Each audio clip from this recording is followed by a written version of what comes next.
Before we get on the XRP and Ripple question, I forgot I wanted to dive a little bit into your expertise. And so I mentioned in the opening, you have a lot of experience with the foundational framework that goes into a successful IT operation.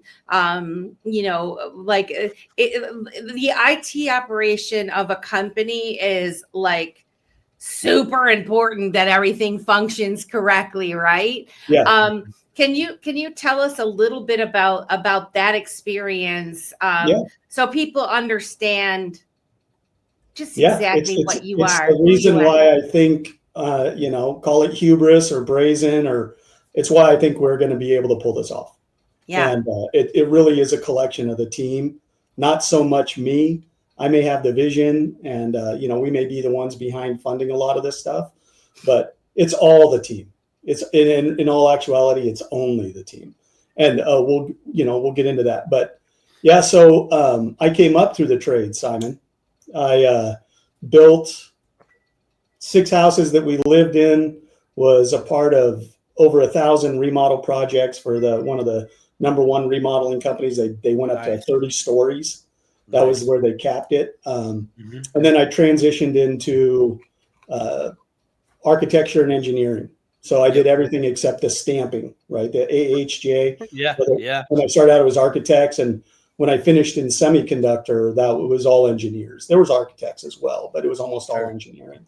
Yep. And it was while I was there as a CAD person. Now, I had been called a natural leader all through Boy Scouts, and I was the captain of my water polo team and captain of the junior national team. And so a lot of these things in my past, I always thought it's just a nice thing adults would say, is you're a natural born leader, right? Never believed it. It's just a nice thing of what they said. Yeah. And then it was later I got older and really found mentors that I trust. And they would tell me the hard stuff as much as they would tell me the good stuff. And it started to kind of sink in.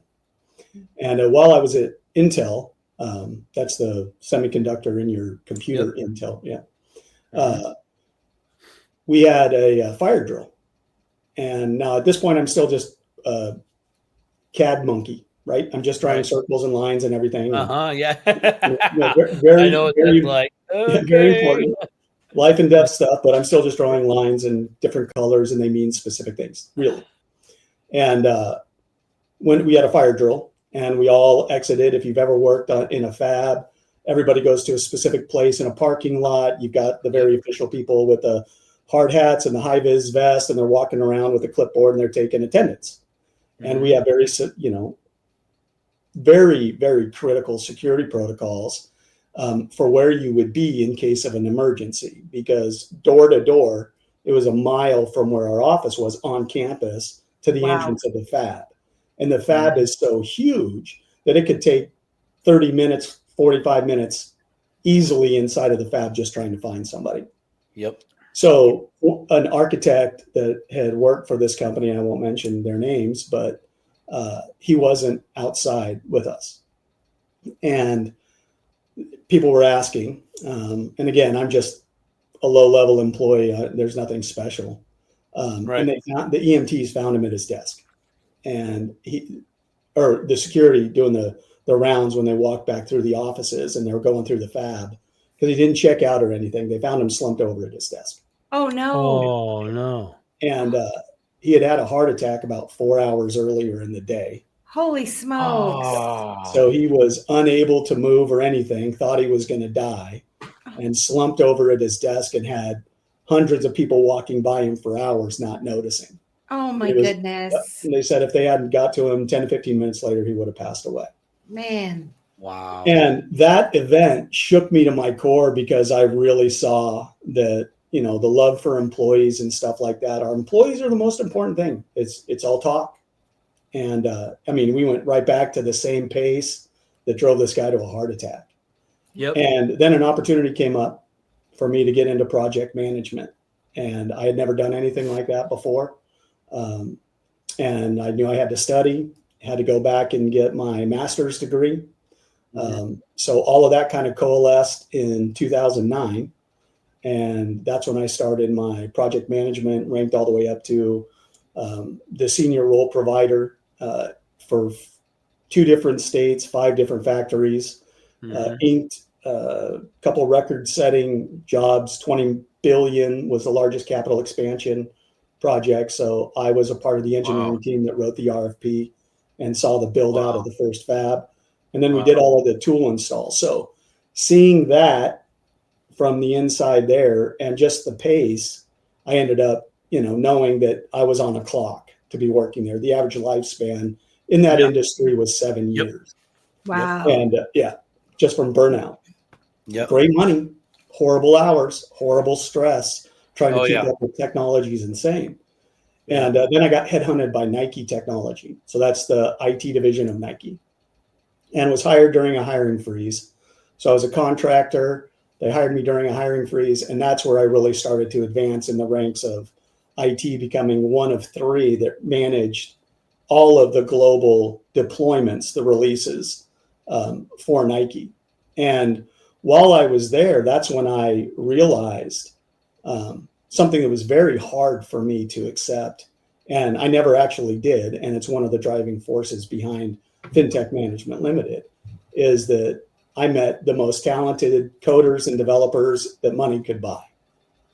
I mean, it's Nike, global, 147 different countries, all with their different regulations.